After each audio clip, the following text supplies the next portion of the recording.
These are the common clock spots for most of the Savage fights. You have supports on the cardinals and DPS on the intercardinals, and these are the regular markers that you will see most often. Let's say you have a mechanic where you want to move a support to a DPS.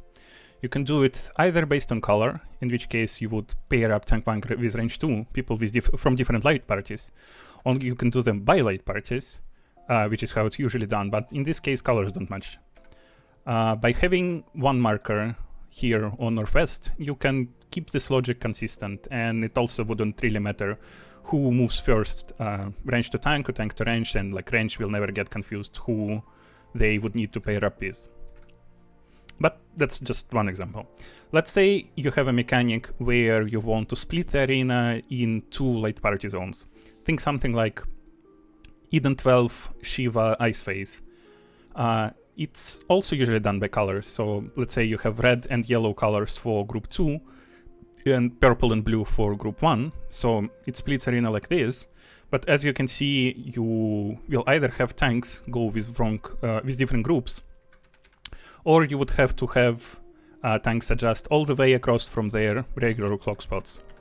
By having one here on Northwest and subsequently all of the numbers counterclockwise from the markers, the arena split would be looking something like this, which would make it consistent no matter what mechanics or what permutations of like safe spots you get.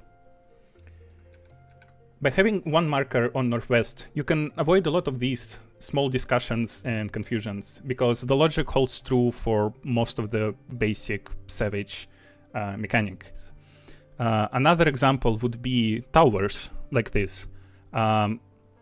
If you have one marker here on Northwest, the DPS will be never confused whether it goes where they go here or whether they go here. They always do the mechanic based on your color, which obviously it's a very small thing, but it will trip someone up in PF. It will make someone confused or question themselves for a bit, and it will cause a wipe eventually.